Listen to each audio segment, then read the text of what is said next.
जी प्यारे बच्चों, हमने प्रीवियस लेक्चर में वेक्टर और क्रॉस प्रोडक्ट की 3 कैरेक्टरिस्टिक्स को कवर किया था। अभी हम कंटिन्यू करने जा रहे हैं कैरेक्टरिस्टिक्स नंबर 4। जरा देखिए, इसमें हम पढ़ेंगे। देखिए, इसमें हमने पढ़ना है सेल्फ वेक्टर और you can say cross product.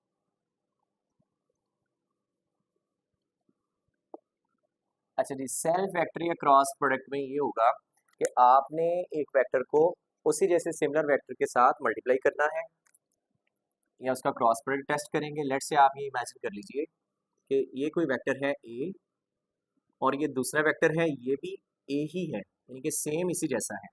तो जब आप इनका सेल्फ क्रॉस प्रोडक्ट लेंगे तो देखिए आपको क्या रिस्पॉन्स मिलता है। इसमें एंगल जो है वो 0 डिग्री के इक्वल है, तो you can write as A cross A is equal to A into A sine angle कितना यूज हो रहा है 0 degree into N unit vector. तो साइन 0 डिग्री जो है ये तो 0 के इक्वल होता है, तो आप इसकी वैल्यू यहाँ पर पुट करें, ये आ जाएगा ए इंटू ए स्क्वायर साइन 0 0 के इक्वल है इंटू एन यूनिट वेक्टर। तो ये सिंपली हमारा जो आंसर है ये नल वेक्टर के इक्वल आ जाएगा। आपने 0 नहीं लिखना, इसके ऊपर एरो हेड लाजमी लगाना है क्योंकि ये हमारा वेक्टर प्रोडक्ट वाला केस कंटिन्यू है। तो इस तरह से आप सेल्फ वेक्टर या क्रॉस प्रोडक्ट को कवर कर लेंगे। इसके बाद हम मूव कर रहे हैं कैरेक्टरिस्टिक्स नंबर 5 पे। बहुत इंपॉर्टेंट है, ये आपको एज शॉर्ट क्वेश्चन भी पूछी जा सकती है और इसका टाइटल है एरिया ऑफ पैरेललोग्राम। जो वेक्टर और क्रॉस प्रोडक्ट है ये आपको एरिया ऑफ पैरेललोग्राम किस तरह से प्रोवाइड करती है उसको हम डिस्कस करने जा रहे हैं। जरा देखिए, अगर आप ये इमेजिन कर लें कि लेट्स से हमारे पास जैसे ए और बी दो वेक्टर्स हैं और ये ए और बी वेक्टर रिप्रेजेंट कर रहे हैं as adjacent sides of parallelogram. तो जरा देखिए ये डायग्राम में इस तरह से कुछ बनेगा। इसको आप यूं ड्रॉ कर सकते हैं कि लेट्स से ये आप कह लीजिए ये है vector B and that one is vector A. और अगर आप ये इमेजिन कर लें कि ये दोनों एडजेसेंट साइड्स को रिप्रेजेंट कर रहे हैं, मतलब हम ए को यहाँ पर भी ड्रॉ कर सकते हैं, सही है।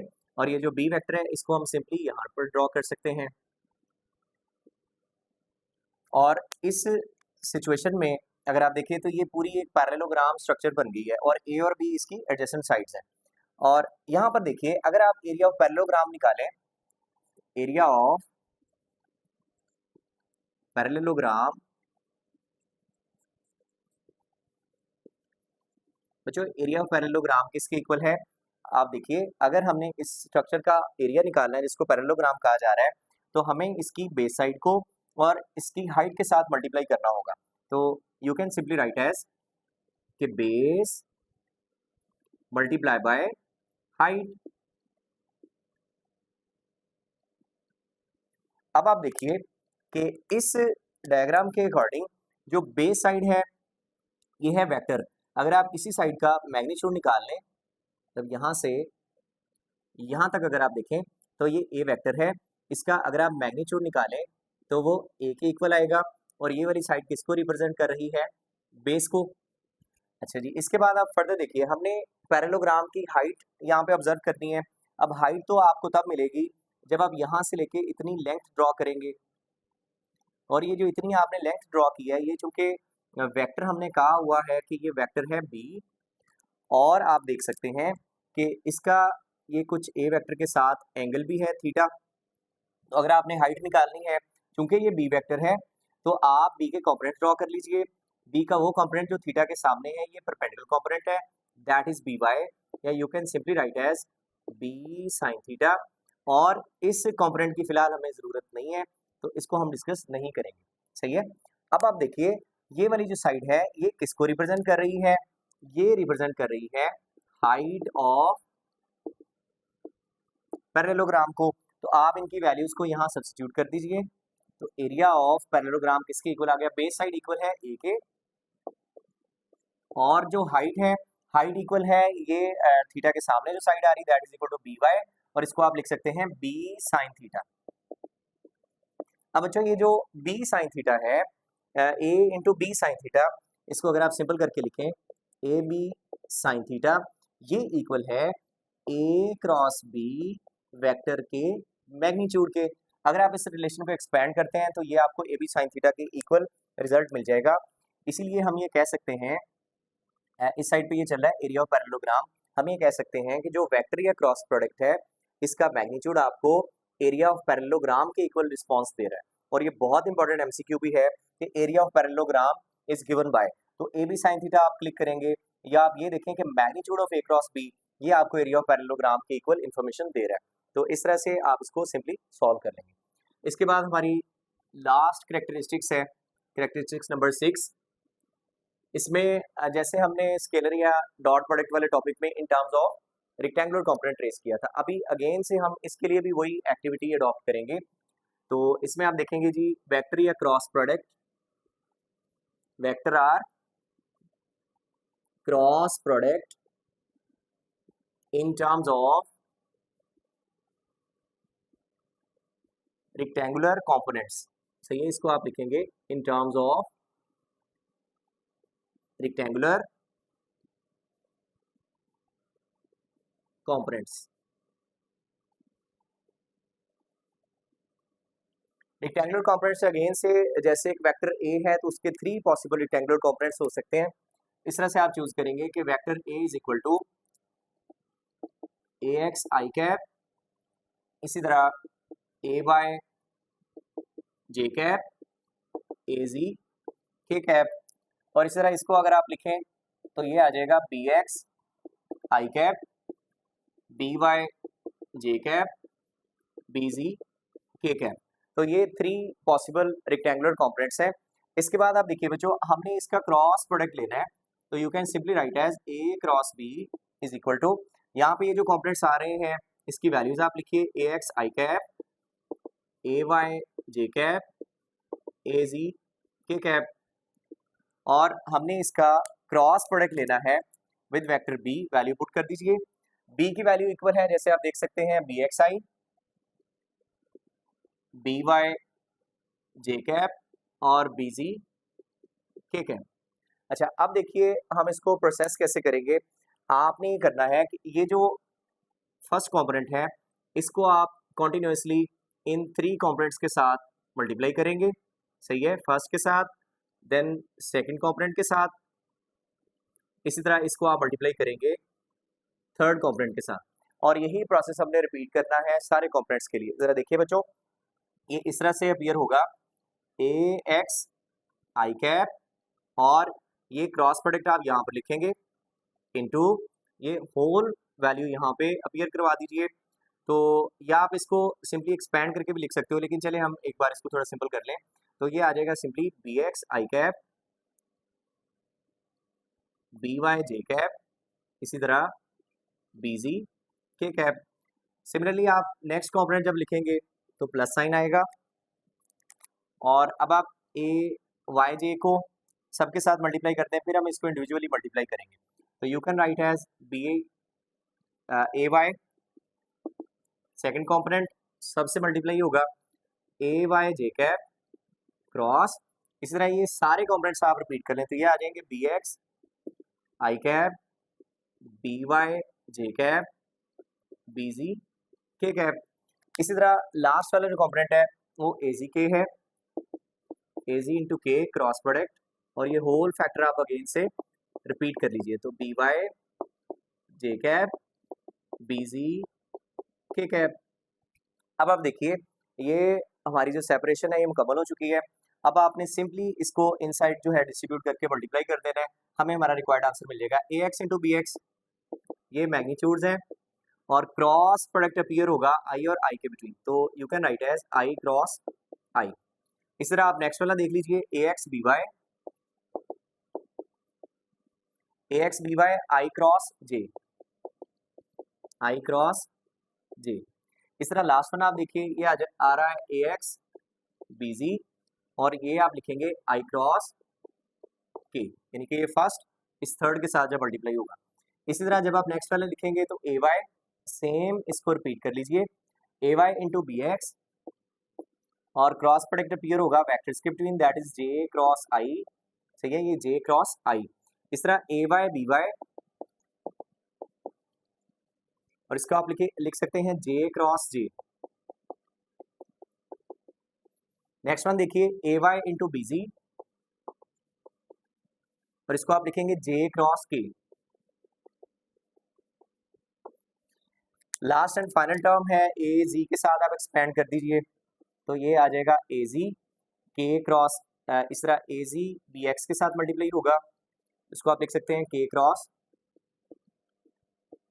आई। इसी तरह नेक्स्ट वन देखिए, प्लस ए जी बी वाई, और आप इसको लिखेंगे के क्रॉस जे। नेक्स्ट वन देखिए, ए जी बी जी, और ये आप लिख सकते हैं के क्रॉस के। यहां तक हमने सारी जो स्प्लिटिंग है इसको मुकम्मल कर लिया है। इसके बाद हमने ये काम करना है कि ये जो सारी वैल्यूज आपको नजर आ रही हैं ब्रैकेट के अंदर लिखी हुई, इनकी जो क्रॉस प्रोडक्ट वाली टर्म्स में वैल्यूज हैं वो यहाँ पर पुट की जाएंगी, सही है। तो हमारा जो प्रॉब्लम है ये सिंपल हो जाएगा। जरा तवज्जो कीजिए, आपको मैंने प्रीवियस लेक्चर में ये बताया था कि आई क्रॉस आई या जे क्रॉस जे, या इसको आप कह सकते हैं के क्रॉस के, ये नल वेक्टर के इक्वल है। और इसके अलावा जो डिफरेंट प्रोडक्ट्स हैं वो आप ट्रेस कर सकते हैं इस तरह सर्कल की फॉर्म में। आप यहाँ पे लिख लीजिए कि ये है i cap, anti clockwise direction लेंगे आप, यहाँ पर आप लिख लीजिए j cap, again anti clockwise direction, और ये के कैप। तो अगर आप इसको एंटी क्लॉकवाइज डायरेक्शन में मल्टीप्लाई करेंगे तो सारे आंसर्स पॉजिटिव आएंगे, और इस तरह अगर आप नेगेटिव इसको ऑर्डर को चेंज कर देंगे तो सारे आंसर नेगेटिव हो जाएंगे। तो यहाँ पर आप देखिए, सबसे पहली टर्म है ए एक्स बी एक्स, आई क्रॉस आई है तो इसका जो मैग्नीट्यूड है वो जीरो होगा, इसलिए आप इसको सिंपली लिख सकते हैं जीरो। तो ये फर्स्ट फैक्टर जो है हमारा, इस साइड पे आप सेम लिखेंगे ए क्रॉस बी इक्वल्स, ये सारा रिजल्ट आपका जीरो हो जाएगा, हम मैग्नीट्यूड यूज कर रहे हैं। अब आप इसको देखिए, ए x B y i cross जे, देखिए किसके इक्वल है, आई क्रॉस जे अगर आप देखें तो ये पॉजिटिव के इक्वल आएगा। तो यहाँ पे आप लिख सकते हो ए एक्स बी वाई, और इसके साथ आई क्रॉस जे की जगह पे वैल्यू आ रही है ठीक है। नेक्स्ट हम देखिए, ए एक्स बी जी आई क्रॉस के, अब आई क्रॉस के ये देखें ये रिवर्स में है, आई क्रॉस के का आंसर आएगा नेगेटिव जे, तो you can simply write as, इसको हम यहाँ पर लिख लेते हैं, ये आ जाएगा ए एक्स बी जी, तो आई क्रॉस के का आंसर आएगा नेगेटिव जे कैप। इस तरह नेक्स्ट वाली टर्म देखिए, नेक्स्ट में ये आ रहा है ए वाई बी एक्स जे क्रॉस आई, तो ए वाई बी एक्स आप सेम लिखिए। अब जे क्रॉस आई है, जे क्रॉस आई अगेन रिवर्स है, तो जे क्रॉस आई का आंसर नेगेटिव में आपको मिलेगा, दैट इज नेगेटिव के कैप। इसी तरह आप नेक्स्ट वन देखिए, ए वाई बी वाई इंटू जे क्रॉस जे, तो जे क्रॉस जे की जगह आप जीरो पुट करेंगे तो ये सारा वैल्यू जीरो हो जाएगी। इस तरह आप नेक्स्ट देखिए, ए वाई बी जी जे क्रॉस के, तो पहले आप ए वाई बी जी लिख लें। अब जे क्रॉस के किसके इक्वल है, ये जरा देखिए, जे क्रॉस से ये बिल्कुल एंटी क्लॉकवाइज ऑर्डर में है और ये हम पॉजिटिव लेंगे वैल्यू, तो J cross K is equal to I cap. तो ये हमारी सेकंड टर्म कंप्लीट होगी। नेक्स्ट टर्म पे चलते हैं, A Z B X into K cross I, यहाँ पे आप लिखेंगे ए जी बी एक्स। अब के क्रॉस आई का आंसर किसके इक्वल है, देखिए यहाँ पे है के क्रॉस आई, तो के क्रॉस आई का जो आंसर है वो आप देख सकते हैं ये एंटी क्लॉकवाइज ही है, पॉजिटिव जे के इक्वल होगा। इसी तरह आप नेक्स्ट वन देखिए, ए जी बी वाई के क्रॉस जी, और ये जो के क्रॉस जे है, के क्रॉस जे ये रिवर्स में है अगेन से, तो नेगेटिव आई कैप आएगा। इसी तरह आप लास्ट वन देखिए, ए जी बी जी इंटू के क्रॉस के, ये आंसर जीरो के इक्वल है। तो ये हमारे जो सारे रिलेशन हैं ये अरेंज हो चुके हैं, वैल्यूज हमने पुट कर ली हैं। अब यहाँ पे थोड़ी सिंप्लिसिटी की तरफ चलते हैं, ये देखिए ये भी आई वाला है और ये भी आई वाला फैक्टर है, इन दोनों में से आप आई फैक्टर जो है ये कॉमन पिक कर लीजिए, तो ए क्रॉस बी इक्वल आ जाएगा, आई और आई जब आप कॉमन लेंगे तो ये देखिए ये प्लस का आई आपने कॉमन लेना है, तो ये वाली वैल्यू पहले आप लिखिए, ए वाई बी जी और इसी तरह ये नेगेटिव के साथ अपीयर हो जाएगा, तो ये है ए जी बी वाई, और इसके साथ कॉमन क्या लिया आपने, आई कैप। इसी तरह आप नेक्स्ट टर्म पे चलिए, नेक्स्ट टर्म में हम कॉमन लेंगे जे वाली वैल्यू को, तो ये भी जे वाली वैल्यू है और यहाँ पर भी लिखी हुई है। तो जब आप जे वाली वैल्यू कॉमन लेंगे, जरा देखिए दोनों में है, आपने यहाँ से जो कॉमन लेना है वो है नेगेटिव जे कैप। आप नेगेटिव जे कैप कॉमन लेंगे तो ये वाली वैल्यू प्लस में बच जाएगी। ये नेगेटिव में क्यों लिया है, ये इसका भी अभी आपको आइडिया हो जाएगा। प्लस अब ये प्लस है तो यहाँ से नेगेटिव जे आप बाहर कॉमन ले चुके हैं, तो यहाँ नेगेटिव साइन अपीयर हो जाएगा, ये आ जाएगा ए जी बी एक्स।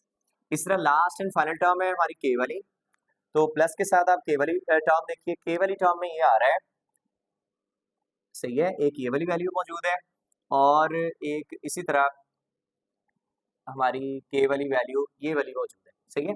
अब आप इन दोनों में से देखिए, के अगर आप कॉमन ले लें, के अगर आप कॉमन लें तो इन साइड बचेगा ए एक्स बी वाई, और माइनस में बचेगा ए वाई बी एक्स, सही है। अच्छा, ये फर्स्ट टर्म में भी अगर आप देखें तो आई नेगेटिव में था, तो यहाँ पे ये वाला जो साइन है ये नेगेटिव ही यूज किया जाएगा, ठीक है, इसको करेक्शन कर लीजिएगा। अब आप देखिए ये आई जे और के टर्म्स में आपके पास ये एक रिलेशन एक्सपेंड हो चुका है। इस रिलेशन को इस तरह से लिखने का एक खास पर्पस है। अच्छा, एक तो ये मेथड है कि आप सिंपली इसको एक्सपेंड कर दें तो क्रॉस प्रोडक्ट का आपको ये आंसर मिल जाएगा, या इसके लिए एक शॉर्ट टेक्निक भी यूज़ की जाती है, अल्टरनेटिव मेथड भी यूज़ किया जाता है। इसको आप जल्दी से नोट कर लीजिए, यहाँ पे पॉज करके अल्टरनेट मेथड इसका मैं अभी आपको करवाने जा रहा हूँ।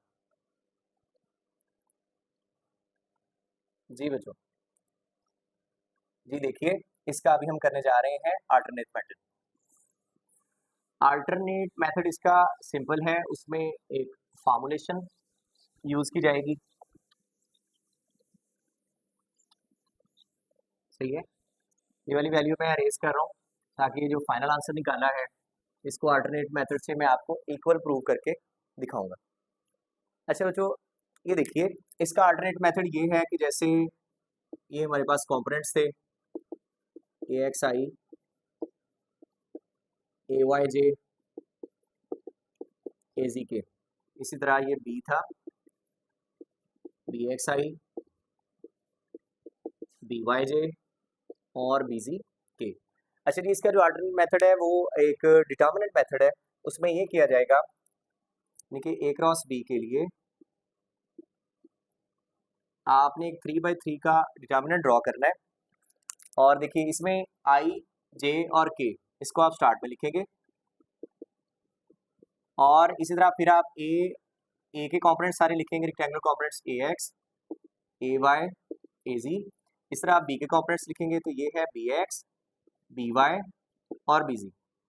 अच्छा जी, ये भी एक अल्टरनेट मेथड है, इसको आप एक्सपेंड कैसे करना है वो आप सीख लीजिए।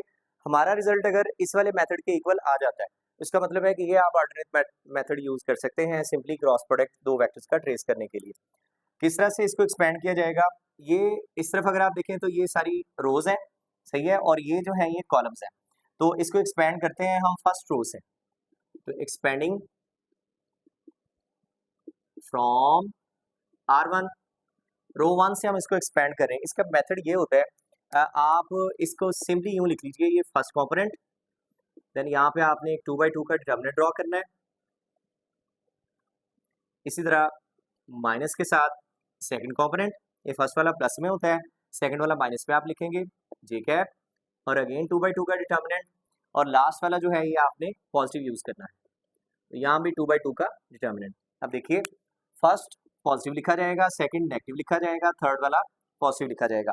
अब जब आपने इसको एक्सपेंड करना है तो इसका प्रोसेस ये होता है, जब आपने फर्स्ट कंपोनेंट चूज कर लिया है, इसके कॉलम को और इसकी रो को आपने डिलीट कर देना है, और बाकी जो वेरिएबल्स बच रहे हैं उसको हम लिखेंगे ए वाई, ए जी, बी वाई, बी जी, क्लियर। इस तरह जे वाली वैल्यू आप देखिए, ये आप डिलीट करेंगे, और ये ए एक्स बी एक्स ए जी बी जी, ए एक्स बी एक्स और ए जी बी जी। लास्ट वाला देखिए के वाला, तो के के लिए ये वाला आप जो है इसको डिलीट करेंगे, यानी कि third column and first row, तो देन ये बचेंगे a x, a y and b x, B y. अच्छा बच्चों 2/2 का डिटर्मिनेंट आपने एक्सपेंड करना सीखा हुआ है। इसमें सिंपली ये होगा आई एज इट इज बाहर रहेगा, इसको आपने इससे मल्टीप्लाई करना है, तो ए वाई बी जी, और इनमें फार्मूला वाला नेगेटिव आएगा and A Z B Y. First clear हो गया। Second negative J hat as it is, और इनसाइड अगेन से ए एक्स बी जी और minus A Z B X, last and final one plus के साथ, तो ये आ जाएगा ए एक्स बी वाई और ए वाई बी एक्स माइनस के साथ ए वाई बी एक्स। अब आप देखिए ये जो हमारा रिजल्ट अपीयर हुआ है, ये मैंने आपको कहा था कि क्रॉस प्रोडक्ट को सॉल्व करने वाला एक अल्टरनेट मेथड है, और आप इस वाली वैल्यू को और वो वाली वैल्यू को कंपेयर कीजिए, अगर तो आंसर इक्वल आ रहे हैं तो इस तरह से हमारा ये जो अल्टरनेट मेथड है, इससे आप सिंपली क्रॉस प्रोडक्ट को सॉल्व कर सकते हैं। जरा देखिए आई कैप सेम, ये आई कैप आ रहा है, इसी तरह ए Y B ji minus A Z B y, A Y B ji minus A Z B Y, ये भी सेम है। सेकंड फैक्टर भी अगर आप देखें तो ये बिल्कुल उस जैसा ही, नहीं कि ए एक्स बी जी ये माइनस ए के साथ, और इस तरह ए जी बी एक्स ये सेम आ गया। लास्ट वन भी अगर आप देखें तो प्लस का K cap A x B Y minus A Y B X, इसका ये मतलब हुआ कि हम दोनों मेथड से क्रॉस प्रोडक्ट जो है उसको ट्रेस कर सकते हैं। बच्चों यहाँ तक आपकी ये कैरेक्टरिस्टिक्स क्लोज हो चुकी हैं। इसके साथ एक इम्पॉर्टेंट एमसीक्यू हमने देखना है, वो जरा आप देख लीजिए। एमसीक्यू ये है, बोर्ड एग्जाम में पूछा भी जा चुका है। वो कहता है कि आई डॉट जे क्रॉस के, इसकी वैल्यू बताइए ये किसके इक्वल है। Let's say option A B C D, आपको ये चार ऑप्शन दिए जा सकते हैं। अब कोई भी वो ऑर्डर चेंज कर ले, मतलब किसी भी तरह फॉर्मेट में वो चेंज कर ले, तो आप इसको सिंपली सॉल्व कर सकते हैं। आप देखिए जे क्रॉस के किसके इक्वल है, हमने अभी देखा था। आप एंटी क्लॉकवाइज डायरेक्शन में इसको ड्रॉ कर लीजिए, आई कैप, इसी तरह जे कैप एंड फाइनली के कैप। एंटी क्लॉकवाइज ऑर्डर में अगर आप ड्रॉ कर लें तो आप देखिए जो एंटी क्लॉकवाइज ऑर्डर में सिंपल आ जाएगी, उसमें पॉजिटिव रिजल्ट ऐड होगा। तो जे क्रॉस के है, तो दैट इज जे एंड के। जे क्रॉस के अगर आप देखें एंटी क्लॉकवाइज ओरिएंटेशन में, जे क्रॉस के जो है ये इक्वल होता है नेक्स्ट वाले फैक्टर के, दैट इज आई कैप। तो आप इसकी वैल्यू यहाँ पुट कर दीजिए, इसका सोल्यूशन आ जाएगा आई डॉट, इसकी जगह पे आ गया आई। अब आप देखिए सेम का डॉट प्रोडक्ट आपने पढ़ा हुआ है, सेम का डॉट प्रोडक्ट 1 के इक्वल होता है, तो you can simply write as कि इसका ट्रू ऑप्शन क्या होगा 1। तो अगर आपको वो ओरिएंटेशन चेंज भी करके दे दे तो आप इसे सिंपली सॉल्व कर सकते हैं। यहाँ तक बच्चों आपकी ये वेक्टर या क्रॉस प्रोडक्ट वाला टॉपिक आपका 100% कंप्लीट हो चुका है। अच्छे से इसकी रिवीजन कीजिए, इसको प्रैक्टिस में लेके आइए। फी अमानिल्लाह, अल्लाह हाफ़िज़।